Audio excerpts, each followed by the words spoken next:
0. Let's go live. Okay, so good afternoon, everybody. Welcome to lecture 15. Today we'll be talking about HTTP request methods and HTTP response status code. Now, as someone that's building an API, you're going to send a request to an API. Now, that request you're sending, now I'm trying to explain the whole concept of the request method and the response status code. So an API accepts a request and then an API sends a response back.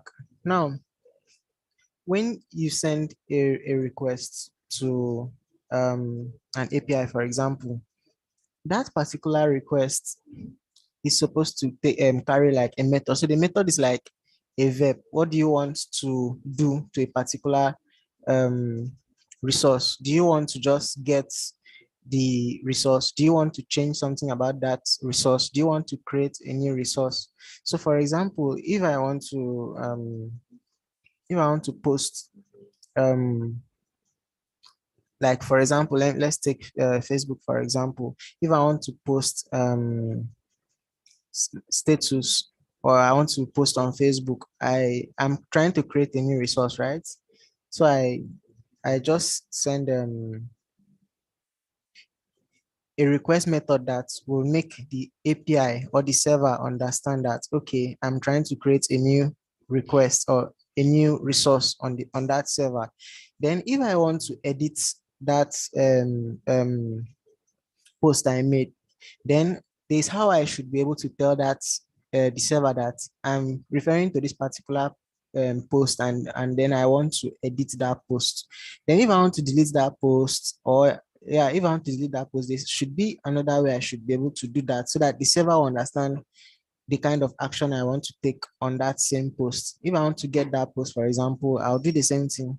I'll tell the server in a way, okay, this is what I want to do with this particular resource.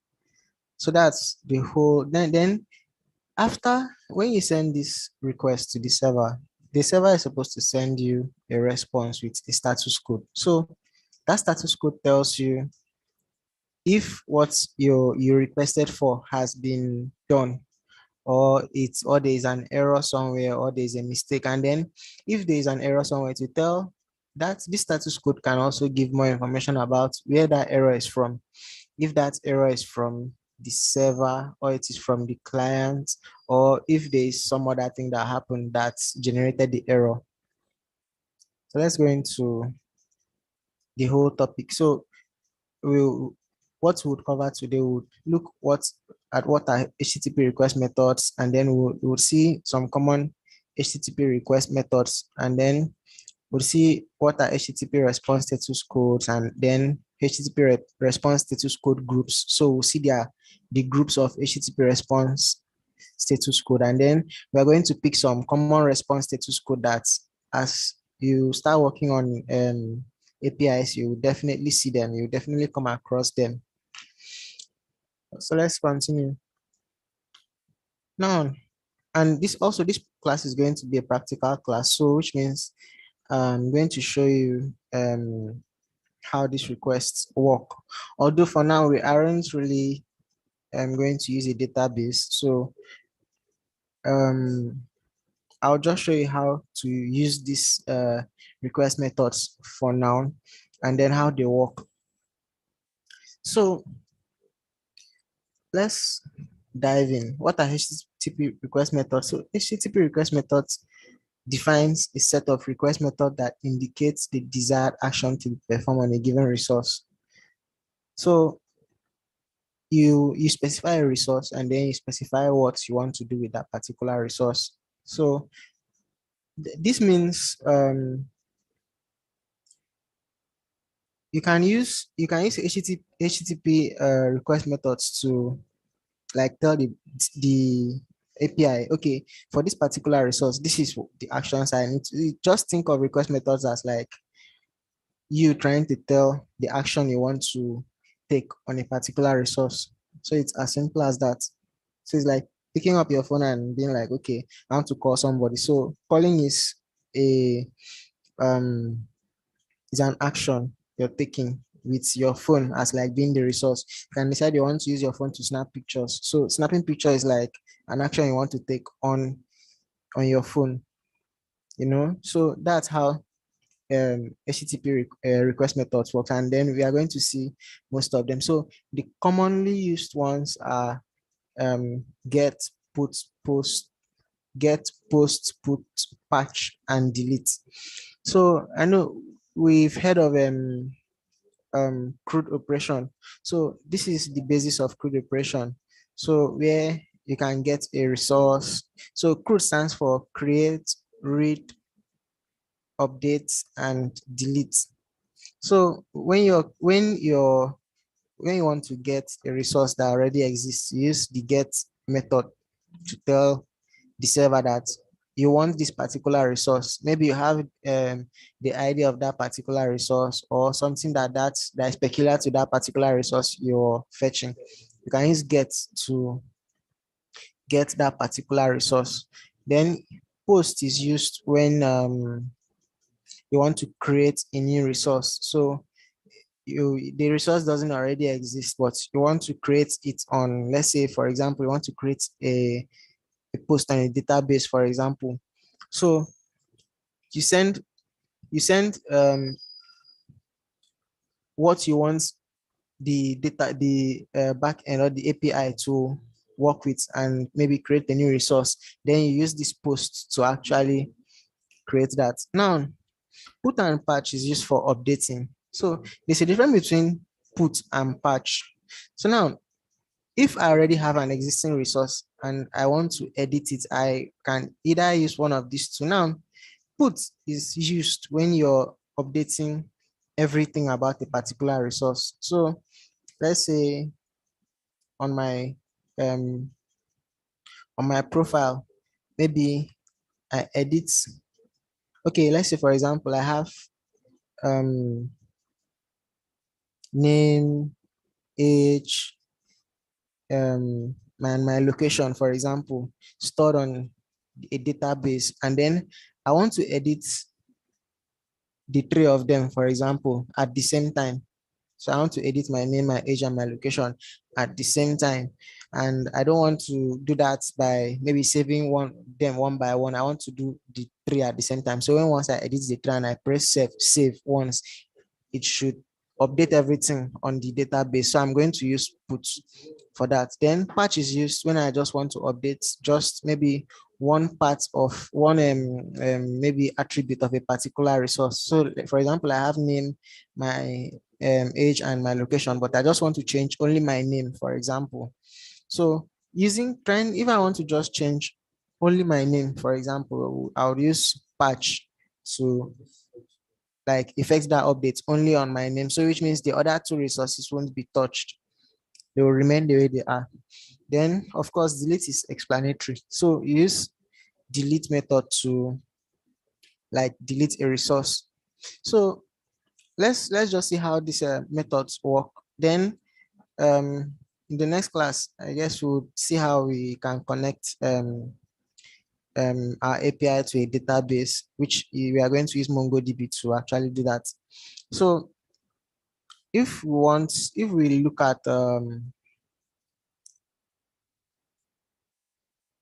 at VS Code, right? We look at our routes. So now, if you guys remember our last class, we used Express Generator to create this project. So this project now, it has these two routes, the base routes and the users routes. So of course, and I remember I said, if you want to start your project, you have start here, and maybe we are using Node. So just write Node and www, what, this bin.www is where you want, is a file you use to actually execute, like start the server up. So of course, I want to use Nodemon. So Nodemon, So if I write npm start, okay, so it's saying Nodemon not found. So npm install Nodemon. So I need Nodemon because I don't want to always come and stop my server and start it again, stop and start, stop and start each time I make an update to any file. So now we aren't going to use this views file. So I'm going to delete it. We aren't using views. So I'll just delete it. All right. So um so instead of render, I'll just send here so that I don't have errors. All right. So if I run npm start, and I was supposed to save that as a dev dependency. So okay, but it's not an issue. So now we have this I remember I said this app.js is our entry point. If you look at package.json, you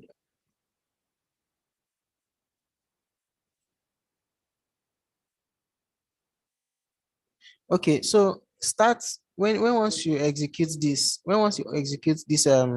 command, it's going to start up the server, which is here, and then this server points to this app.js, which is the entry point for our app. Now we have this server started up, and then we have two routes. We have the slash, the base route, like the slash route, and then we have the users route for maybe if you want to get users, and then we have routers that act like that receives requests on those two routes, which is this index. This index is used for the index router. So this index here is what you're seeing here. And we said this index router should be equal to routes slash index. And we have routes slash index. The same thing we do for users router. We have users router, and then we say routes slash user. So now, if we check, now I want to work with this index. So I want to show how you can use those methods, or yeah, those request methods. So I could do index, and I have maybe, for example, slash profile here, and then I have maybe, okay, let me just leave it at slash, so as not to confuse you guys. Now maybe I can, so now this slash here is still the route. If you notice, we have router.get. This particular um route here, this particular router here, is it's only going to treat get methods that are coming to this particular route. So if it's coming to users like localhost colon 3000 slash this, so and it's a get request, so it's going to come to this particular router. So this router accepts your path, and it also accepts a controller here. So if I want to have, like, for example, a put route, I'll do, oh, sorry, a post route, router.post. And then in here, I'll still put at the base route. I could say function request response. Of course, you guys know that what I wrote here, this index router, I just put this index router in, and or this index controller here, I put it in another file. So which is this controllers here. So we have index controller, we have index controller here. So this is what is controlling it. So maybe in order not to confuse you guys, I'll just put this back here. So it's still the same thing. Now I could say um I could say title, this is a, or let me just send string.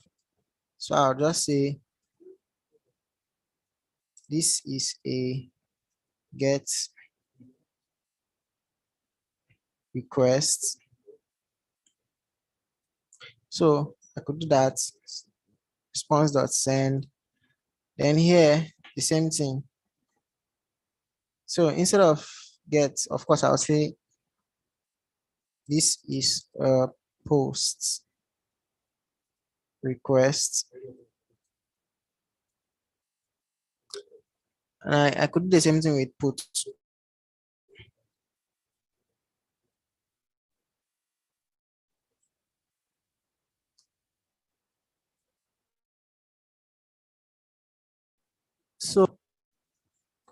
So with put, what's wrong with my laptop?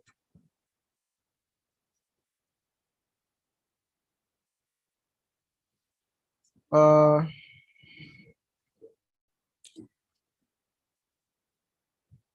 so all right.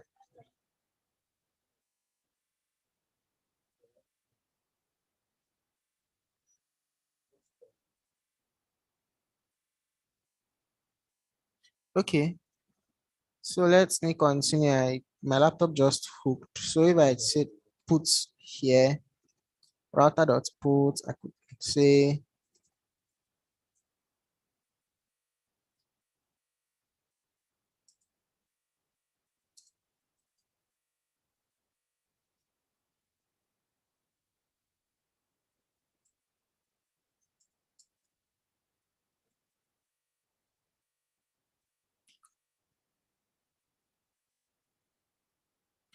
of course, if you've already noticed, so which means we can have the same route, right? But we have different methods. So we can say for a particular route, we want to get, for that same particular route, we want to create. So let's say, for example, if this was maybe slash profile, slash profile, slash profile, slash profile, for example. So this particular one means that maybe I want to get a particular user's profile. This post to mean I want to create a particular user's profile. Then this put would mean I want to change all the fields on a particular user profile. Then patch would mean I want to change a particular property of that a particular user's profile. And then maybe something, the delete will mean maybe I want to delete that particular user or something. So have router dot patch.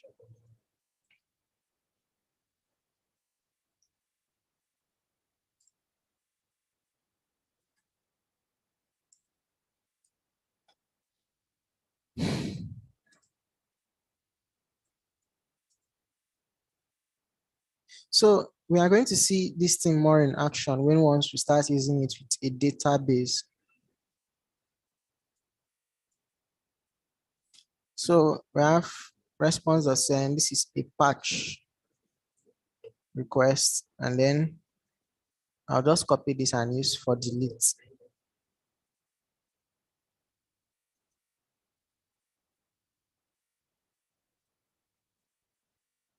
So of course, we have all these routes for a particular request, or for a request that has a particular method. So if I want to test this out, there's an extension I call that extension. So instead of me going to front end and trying to maybe create a button, then click on that button, and then that button sends the request. So like that would be a long process. So instead of that, I use REST client. So I think I showed this in the last class. I use REST client as a client. It just allows me. It's like a client um, extension. It allows me to send HTTP response like as if I'm sending it from a browser.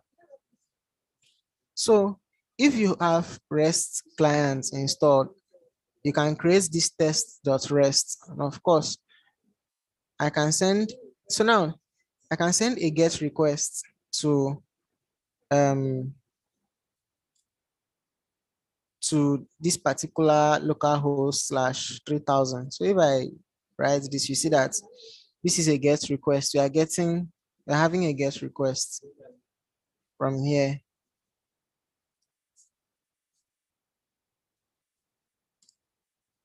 So we see this is a GET request. We are getting, so if I do posts, so if I change this to posts, and I send, you see that this is a post request.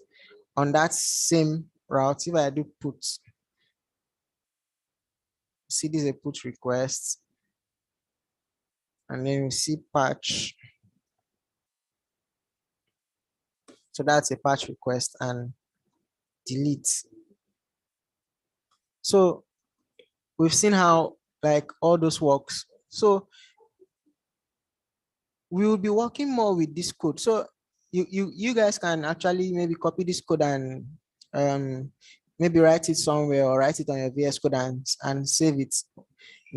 So I encourage you to try and do the same thing. I mean, because maybe from next class we are going to actually, maybe when we are getting usually get requests, we would get a particular resource. Then when we are using post, we'll create a resource on a database using post and the rest. So that's how request methods actually work. So if you have any question, you can ask uh, on the chat section. So I'm watching the chat section in case if you guys have any question.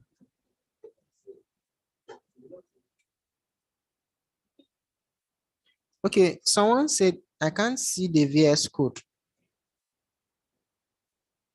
Is that true? You guys are not seeing my VS Code.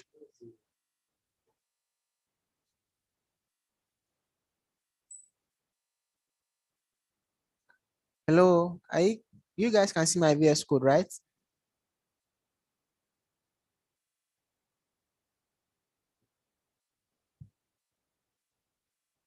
Wow.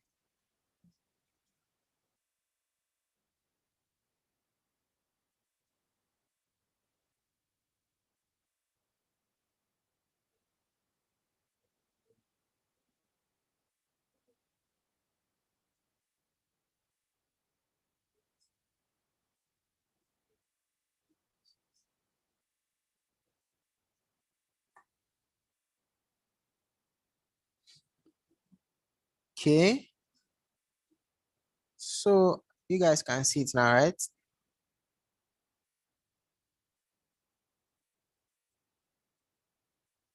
Wow. Wow. Okay. So which means I have to go through what I've done so far. So simple. What I did was um so remember we created this project using Express Generator now. So of course this project has app.js as its entry point. So whatever we are doing as far as this project is concerned, this is the first file like that the server starts working with. So now this server, this file, this app.js file has slash and slash users. So slash users is another route, and then slash is like the base route, right? So now I was using this index router here to try to do like kind of a crude operation. Now, this index router is situated at route slash index.js. So if we check route slash index.js, we would see this file. So this is what I was writing since router.get, post, router.put, router.patch, and router.delete. So what I was trying to explain is that a route, you can use one route, but you can use different request method for that same route. So even if we're trying to do like maybe slash user, we can have get for slash for, I hope this users here is what we are pointing at when we call users router. So anytime they if we went to like localhost slash users, for example, is this users router that we would call, which is inside route slash users. So which is inside this route slash users here. And then this is this is the controller that's going to handle that request, and it will send us back this response with a resource. So now I was saying, if I wanted to test this routes, for example, with their respective methods, to actually maybe open HTML and CSS and JavaScript and maybe design a button that when I click it sends a request and then it shows the response. That would be a long process. So instead, you can use Postman for this. So, but instead of Postman, I just use REST clients. So REST clients allows me to send HTTP request and get response directly from VS Code instead of installing Postman. So if I'm using that REST client and I want to specify a file that I would use for testing my routes, that file has to have the .rest extension or the .http extension. So I like .rest extension. So this is how you write it. You first write the method, the request method, then you now write the link to the request, and then this content type application.json is just used if I'm sending a JSON request as a request body. So maybe if I'm sending a request body, I would maybe put some things inside these brackets to be sent as request body. So now this particular server, like the server for this particular file, is running at localhost colon 3000. So if we check here, you will see that. So if we check inside bin like www.js, or this www file is inside bin. If we check there, we would see a place that reads port. It reads port.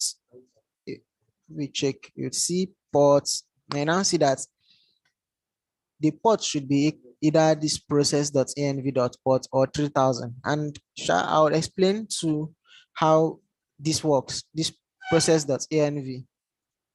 So I'll do that too in our next class. So we see that we are using port 3000 here. So that's why we are querying port 3000 using this REST client file. So now we have get route, we have post route, we have put, we have patch, and we have delete. Now, if I want to query the get route, for example, I'll just come here and write get. So I want to query get route. So if I click on it, we see the response, right? This is a get route. This is a get request. If I want to post, I'll see this is a post request. Put, see, this is a put request. Patch. Say, so this is a patch request. So all this stuff is just coming from here. So patch. So what I'm just doing is as a response comes, I'm just sending, as a request comes, I just send back a response to show you that like we can use the same route but different methods for that's for a particular route. So if we try delete, see that this is a delete request. Now let's talk about let's go back here. So we've seen how, like, what um requests. Okay, so we've seen how, like, these different request methods, which we have: get, we have post, we have put, we have patch, we have delete. So in our next class, we are going to do CRUD operation. So we are going to see how you can see how to like actually save um resources, or query a database for resource, or change that resource, or delete it. We are going to actually see how to do that in our next class. So let's go over. So now we've finished request methods. Then we are going to HTTP response status code. So why is my laptop slow now? So this is supposed to be TP response status code.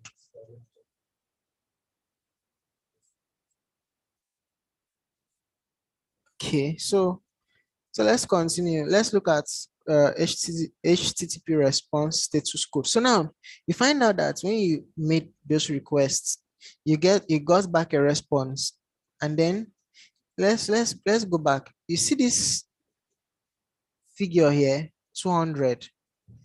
So if I did something like slash, maybe whatever I want to write, you see that this figure actually changes, right? So now this figure here is the status code for that particular request. So now let's see what is the status code. So you send a request method, and then that request gets processed. The response comes back, and it always comes back with the status code. So now let's see what's a HTTP response status code. So there are status code that indicates whether a specific request was successfully completed. So you guys, I know the very common status code we know is 404. So file not found, or resource not found. I know a lot of us have seen like 404, like we've seen that particular um response code before, but there are a lot others. There are plenty of them. So each of them stands for like they have a different meaning, and then there's so you can say if maybe on your front end you can make a request to an API, and you say when the response is coming back, if the response is maybe 404, then we should show the maybe a 404 message that okay, this resource has not been found.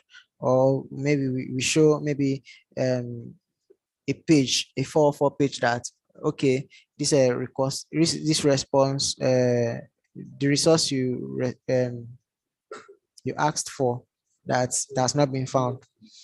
So that's how a response status code works. Now let's check. Now we have status code groups.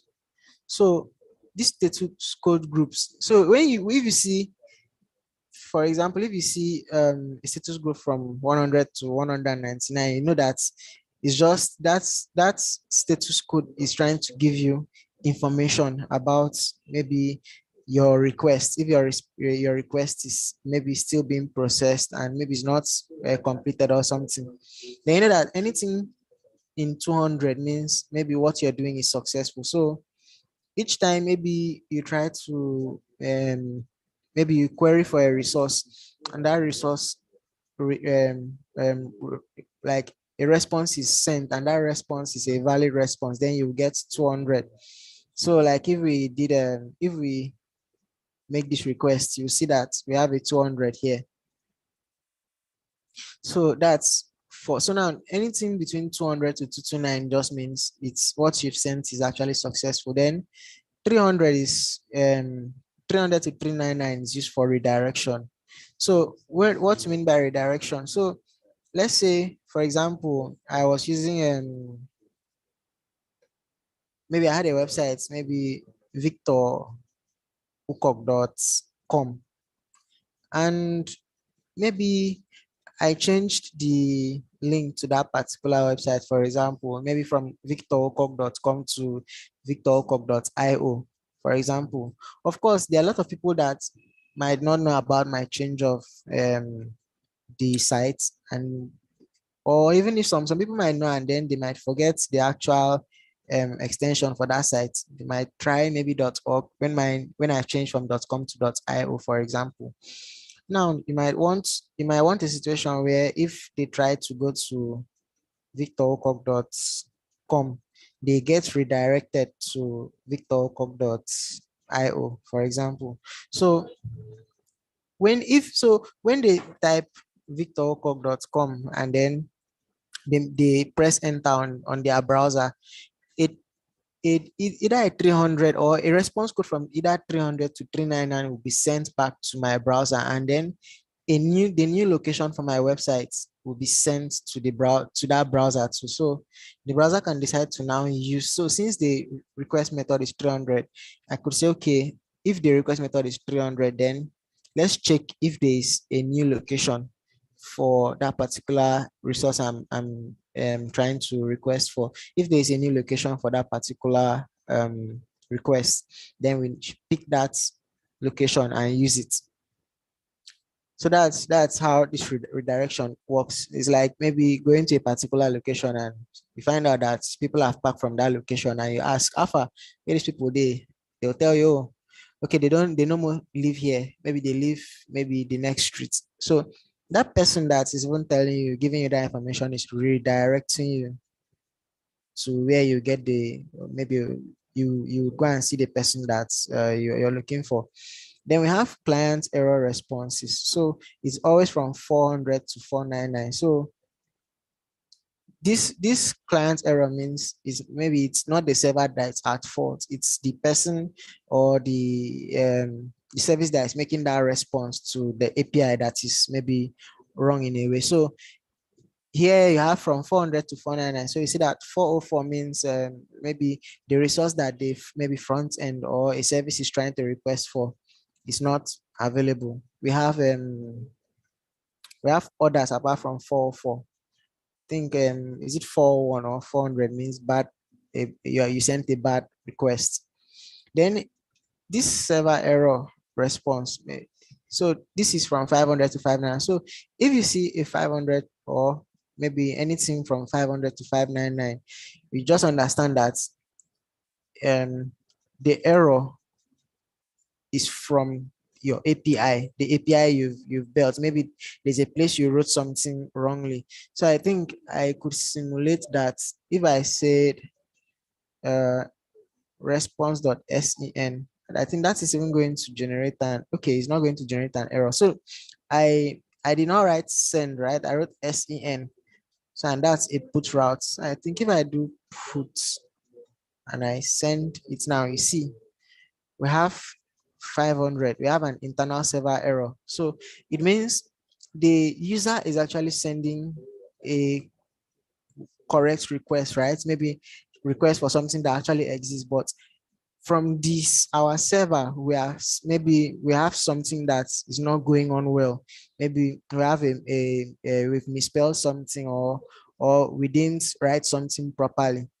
So then what is going to be returned to whoever made that request is going to be a 500. So that is like it's telling me, the API user, and maybe it's the person that sent the request, that okay, there's an error somewhere, and the error is not from the client side, it's from the server that is like accepting this request and trying to process it. So of course, if I change that to send, we see that we have the original thing. So now this is very important. This is important because these status codes will help you in debugging. So because you're working with your clients, or you're trying to work with clients, and you're trying to um, maybe work with database and the rest. Now, if you don't know, if you see an error and then maybe there's no status code, how do you know where that error is from or how to trace it? You know, so if I say 400, as someone that is building an API, I don't need to maybe get worried about um what I've built, because I know that it's from the user. And maybe I'll just try to tell, maybe see what the user is sending, and maybe if he's missing something, I'll say, okay, see, this is what you're supposed to send, and then if you send this, I'll give you a response. But if I say 500, I know that okay, it's from my server, right? If I say 200, I know that that particular request went well. So if it's not a 200, it could be any of these other ones. So that's how that works. Now let's see some common ones. So let's see some common HTTP response status code. So the ones that like they are commonly seen. So we see 100. So 100 means continue. So which means the interim response indicates that the client should continue their request or ignore the response if the request already finished. So you can this 100, you can, if you see a response of like 100, it just means like okay, um the requests you've made, like maybe it has been executed, and okay, it there this interim response indicate that the client should continue the request. So maybe if you're sending, like, let's say a couple of requests, and then the first request processes, and then it requires another request to maybe continue the processing of a particular maybe resource or something, you can use 100 to indicate that okay, the clients can continue with its requests. Now 200 means the request succeeded. So which means maybe what you try to execute, if you tried a get, if you tried a put, if you tried a patch, and it's okay, let's say for example, this 200 is mostly used for gets. So if you use get, for example, and then you got that what's like what you're requesting for, then a 200 response status code will be sent back to you. Now 201 means created. So let's say if you're, so this one 201 is mostly used on post requests.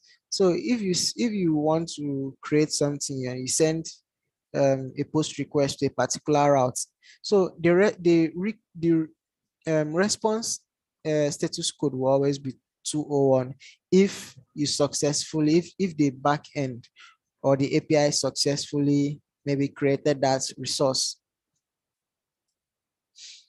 Then we have HTTP response status code of 301. So 301 means that maybe a resource or uh, maybe a website, for example, has been permanently moved. So that's takes me back to that example I was talking about, victorokok.com and victorokok.io. So the URL, so the URL of, so if I send for let's say victorokok.com, so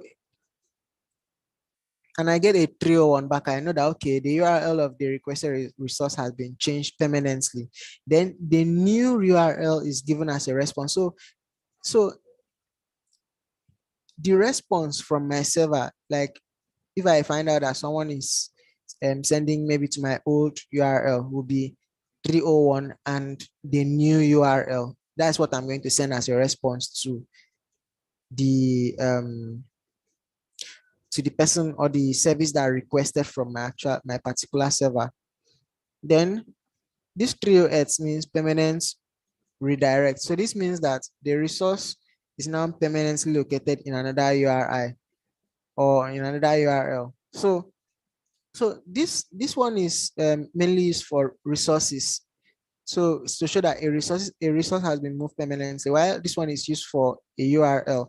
So to show that maybe that URL is located like somewhere else, or the URI, there's what is called URI too. So this is share in a way similar to 301 and 308 are in a way similar. So what comes back to the user is 308 and location as a response header. So this location is the new location for that particular maybe resource or that particular thing you want to get from the server, for example. Or if it could be a web page, it could be anything. Then we have 400 for bad requests. So when the server can not or will not process the request due to something that was perceived to be a client error. So if a client, maybe the client send, maybe for example, you requested that the client should send name, email, and phone number to before his request can be saved, and the client just send in his name alone, for example. So we can respond with a 400. So which means uh the that client sent a bad request. So maybe the request is not complete, or maybe there was something the client misspelled. Now we have 401 for unauthorized. So this is used for authorization. So let's say, for example, I'm trying to access okay, maybe as a normal user, of course, I can't delete another user's post, for example, or I can't edit another user's email, for example, on an API. And then maybe someone maliciously, or let's say I maliciously tried to delete someone's um maybe post, or maybe I tried to edit someone's email, like I tried to pretend to be someone else, like maybe from the browser, and then try to delete that person's email.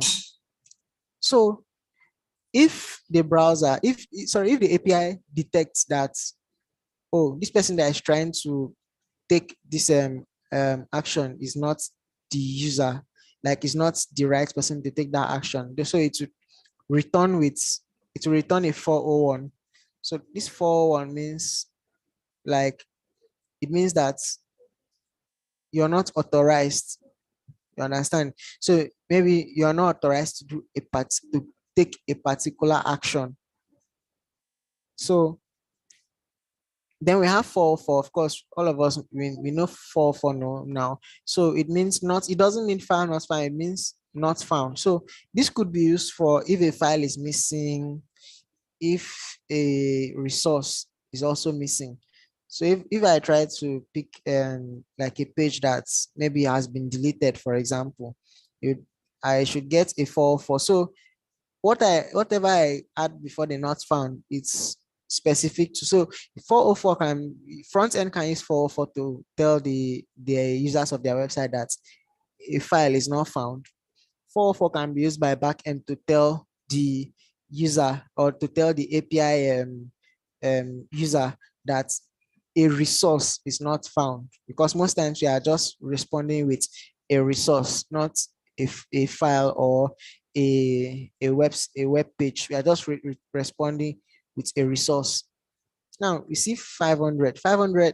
So I said 500 to 599 means internal server error, right? So 500 means maybe the server has encountered a situation it does not know how to handle. Then we see 502, we see bad gateway. So this means that the server, while working as a gateway to get response, needed to handle the request, got an invalid response. Now, this 502, let me give a typical example. Let's say I build a portal where people can, like, maybe pay for goods. So now this portal is linked to, let's say, okay, let's say, for example, I build something like an online store, and then people can pay. I'm just using payment for an example. So people can pay for maybe services, or for goods. Now, maybe I say when they pay for goods, the information the person supplies on a particular form and the amount should be sent to my API.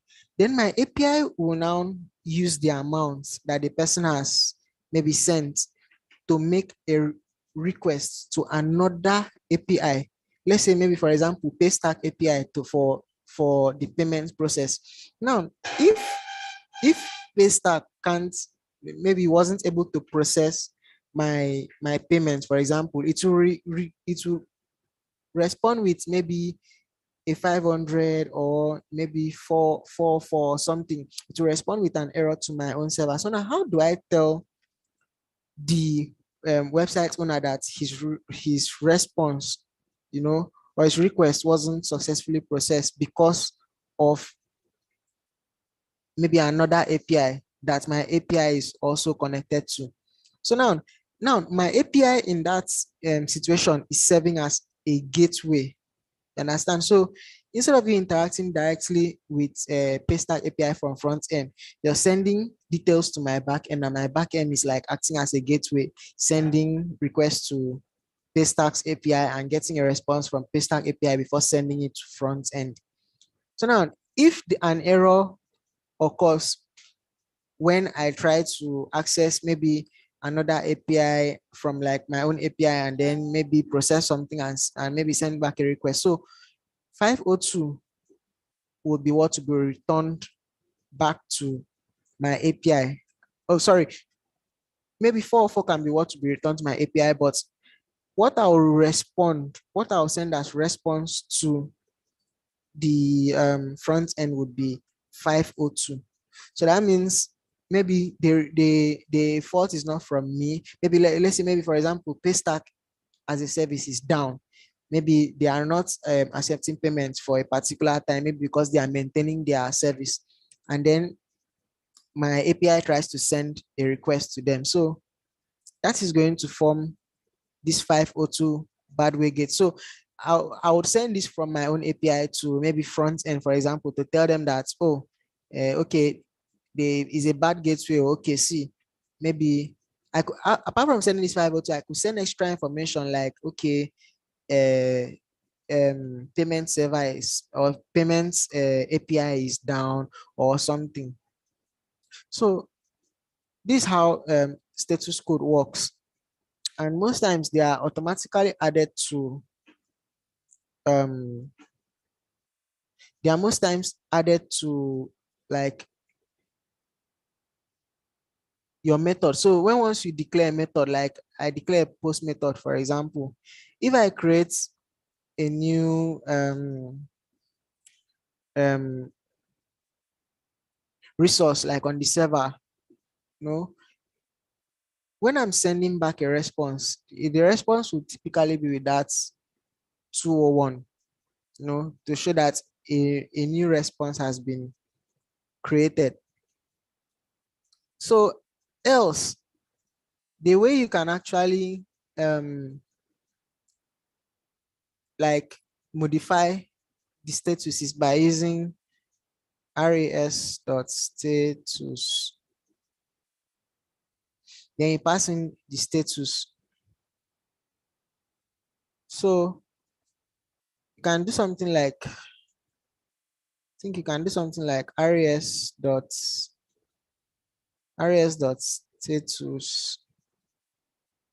So I think if you pass in that and say dot send, let me see if that works out.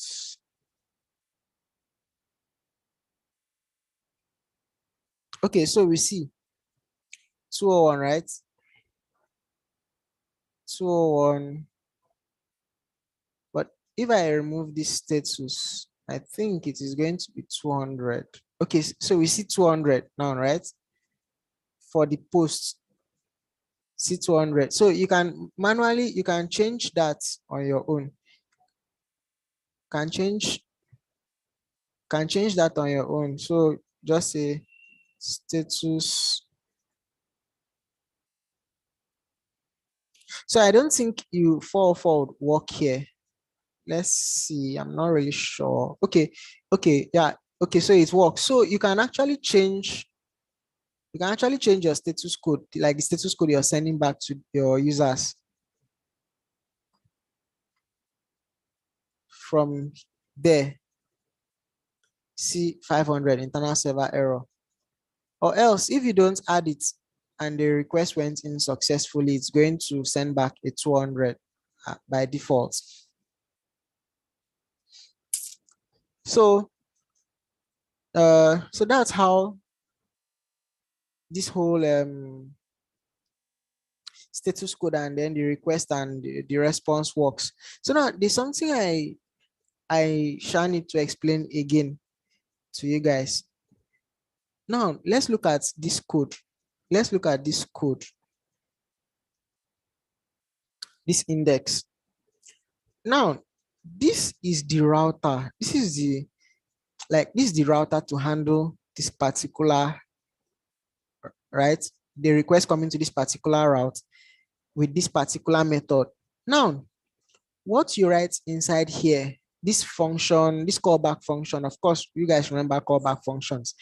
Now, this callback function here that you've written is what is you're going to write your code to process whatever request you want to handle. You understand? Now, this callback function here accepts two arguments. It accepts the request object and the response object. Now, you can name this whatever you want to name it. You can name it.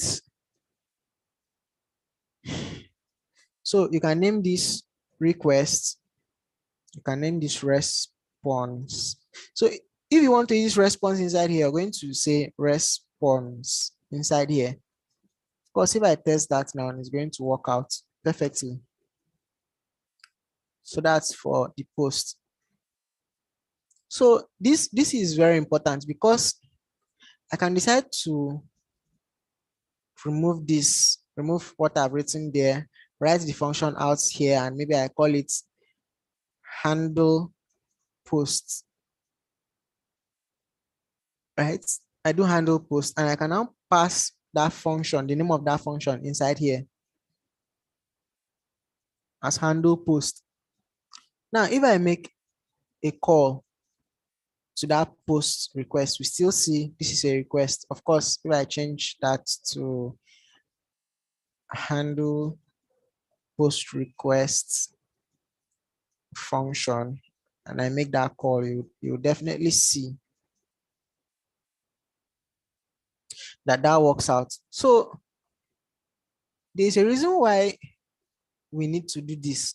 So instead of writing these functions directly inside your routes, right? You want a situation where you can come back and now this is even for this small code that like we've written that we've not even put anything to maybe fetch from database or post to database. You see how long this file is getting, right? Now you always want your routers, like these routers here, you want them to be clean, right? You don't want them to be long and scattered so that you won't be coming to scroll through your code every time. Maybe if you have, like, let's say you have 400 lines of code, so you're coming to scroll to check which of the maybe function you're using for a particular route. So instead, try to break your route into different files and then try to write the controller for that route maybe in another file. So in this case, instead of writing handle post here, maybe I'll just cut that handle post function and I'll come to maybe index controller. I come in here and write and paste it there. Then so now I have two functions inside here. I have index. In fact, let me keep both. Now, if you want to export both function, now if you write this function without exporting it, you can't use it somewhere else, right? So if I want to export these functions, I'll write index and I'll write handle post. Index and handle post. I've successfully exported these two functions. Now, inside here, inside this index, I try to import it here. Now, instead of me importing this as index controller, of course, we can destructure. Now, we are exporting these two as objects, right? We are exporting the both functions as objects. So inside here, we have to destructure it. So inside here, I'll just say from controllers slash index controller, which is this index controller, I want to import index. Of course, when we just type in, we see it, and then we want to import HA. So when once you type, if you exported properly, you would see the name there. So now I've successfully imported those two functions. I've exported it from here, and then I'm importing it here and using. So I could decide that inside this index router, instead of me having this function index here, can simply write index, because this index now I'm using from this particular function which is inside this file. So now look at how these two routes are like really clean, right? Now the purpose to write your code is not to make it complex, is to make it very clean, very, very clean. Your code is supposed to be so clean that maybe someone just looks at it, the person should be able to understand what to do next. So let's just do this a couple of times. So if I want to export, like for the put request, maybe I'll say handle put. So now this is even a wrong way of even naming. So each time you're naming your controllers, you should name it in a reasonable way. You can't just write handle put. So for example, if this was, maybe if I was, well, let's say for example, if I was working for Facebook, for example, and then I wanted to write a function to create posts, I won't just write handle post here. Maybe instead of handle post, I could write something like maybe create a post as the name of that function instead of handle post. So I could do that.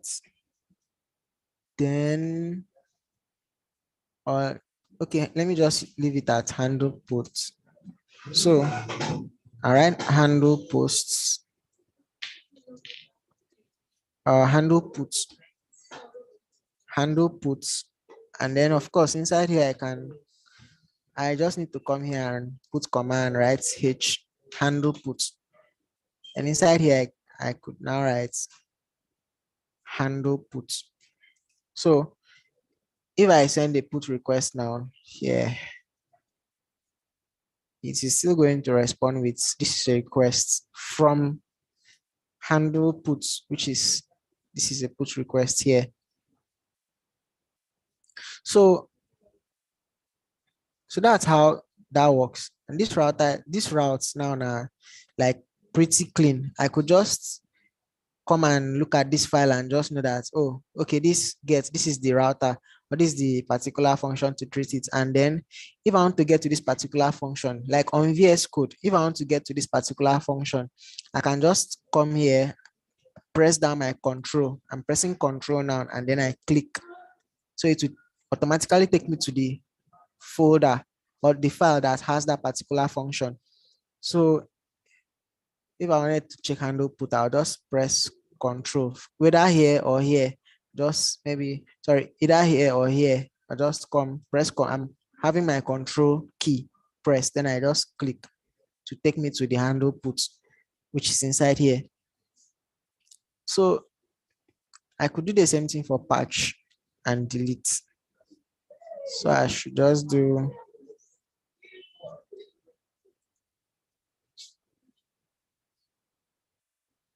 of course, let me go and create that first.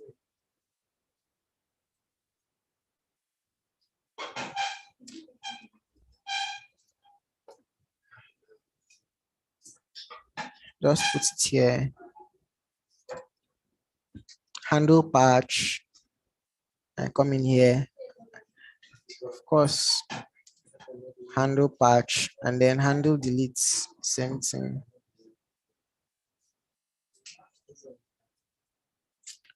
Handle delete.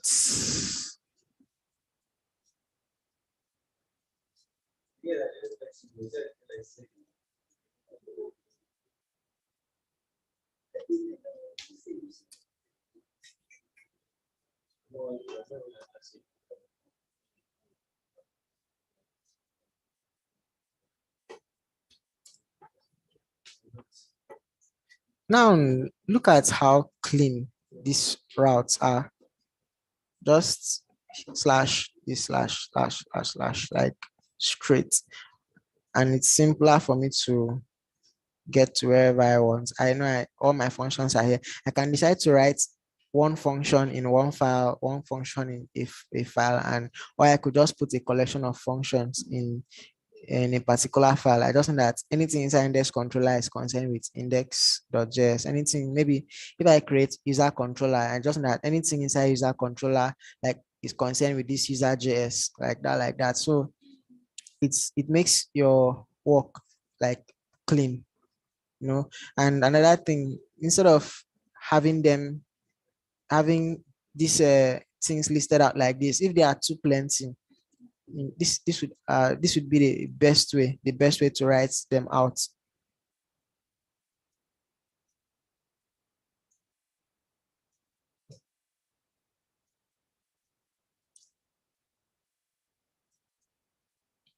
So you can decide, you can break your codes down like this. Some people even like making their code like look straight like this, so which means maybe this handle post should come down,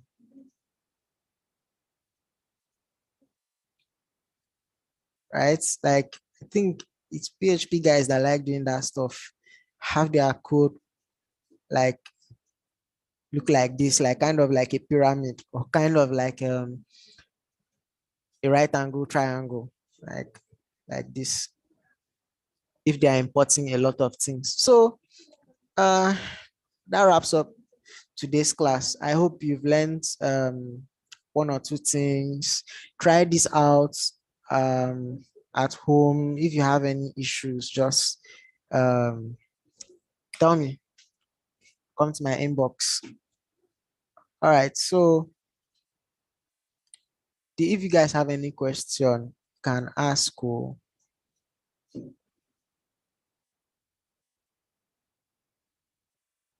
So is there any question? Do any of you have any question to ask?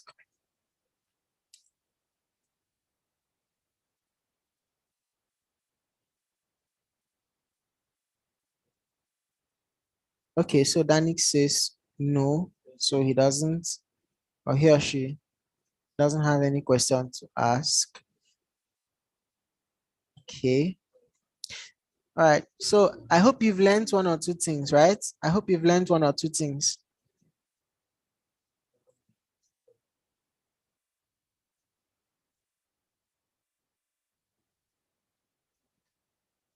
Okay. All right. So thank you. So thank you very much for attending today's class. And I hope to see you next week. All right. So